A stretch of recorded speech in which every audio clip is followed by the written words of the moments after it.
guys, I am here po sa amin pong dating bahay. Papunta pa lang po pala ako as in.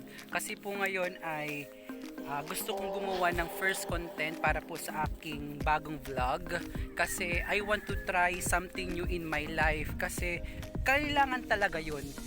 I-challenge mo yung sarili mo sa mga bagong pagkakataon, bagong buhay, bagong experiences na matitreasure mo. Sabi nga, live your life to the fullest. So ngayon, I want to try that kasi talaga namang in our life, mahirap naman na tayo magpakasasa sa kalungkutan. So ngayon ay kailangan nating magpakasaya naman.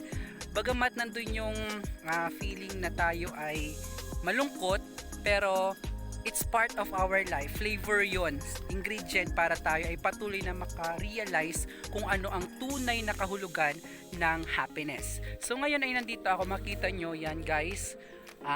Ito po ay maisa ng aking lulahin. Papunta pa lang po ako dun sa dati naming bahay.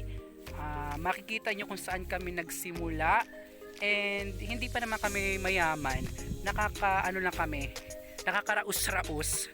So, I want to show to you kung ano nga ba yung buhay ko sa Bansud, Oriental Mindoro. Ako nga po pala si Kuya A ang tawag nila sa akin, minsan Teacher A, Allen. Marami man silang tawag sa akin, pero isa lang yung sigurado ko, pogi ako. Charot!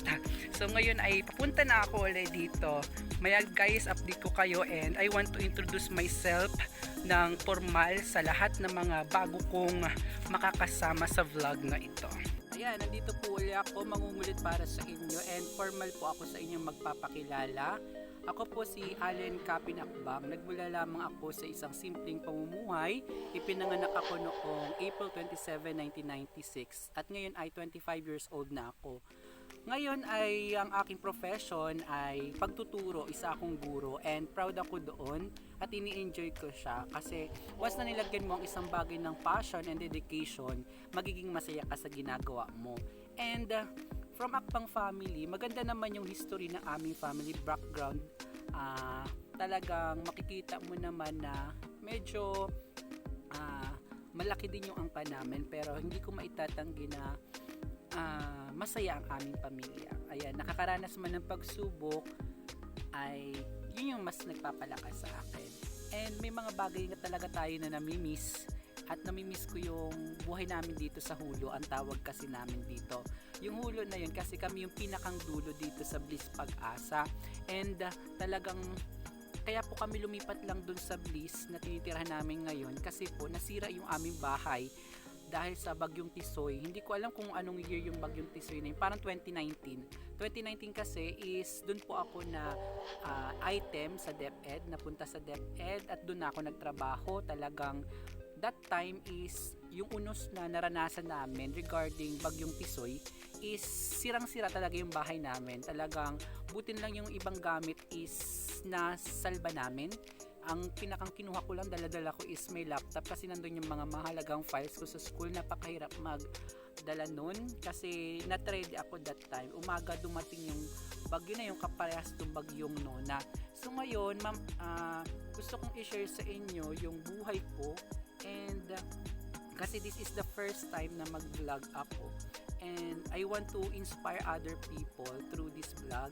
And I want to treasure din yung mga iba't ibang experiences na ano lang siya, consistent. Gusto ko iba-iba, may variety. And please support me guys for this vlog. Subscribe po kayo kung hindi, bagamat bago lang kayo sa aking vlog, sa aking channel. Bago lang din naman ako. And huwag tayo magkahiyaan. At ngayon naman ay maglalakad ako papunta dun sa bahay na talaga namin. Ito na talaga yan. Papunta kami doon. Makita nyo kung gaano nasira yung aming bahay noon. And ay, parang napakainit ito.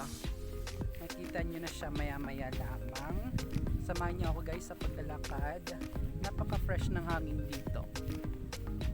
Masarap matulog kapag tanghali. And I can see na talagang sariwang hangin dito. Masarap magliwaliw, masarap magmuni-muni. Okay, wait lang guys, konti na lang. Maririnig nyo yung ihip ng hangin. Okay.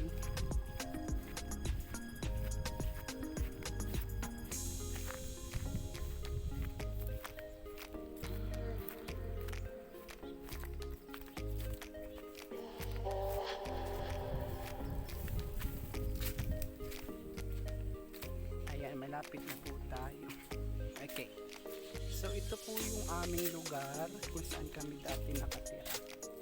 Ito po. Nakasara siya ngayon guys. Ito po.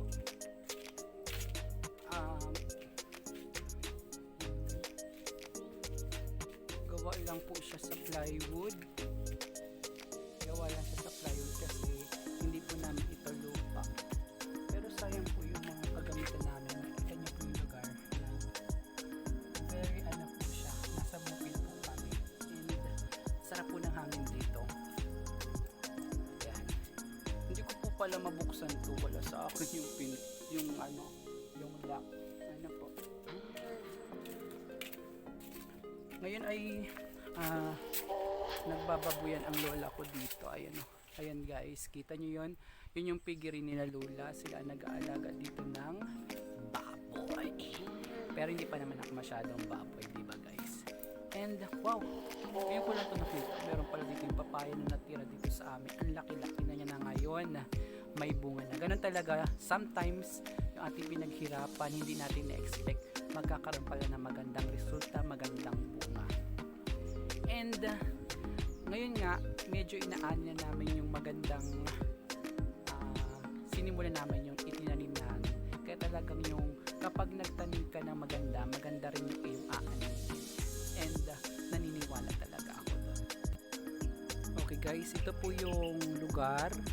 Papakita ko sa inyo yung itsura ng aming dating tinitirahan. Ngayon medyo malago na yung mga damo kasi minsan na lang po kami pumunta dito.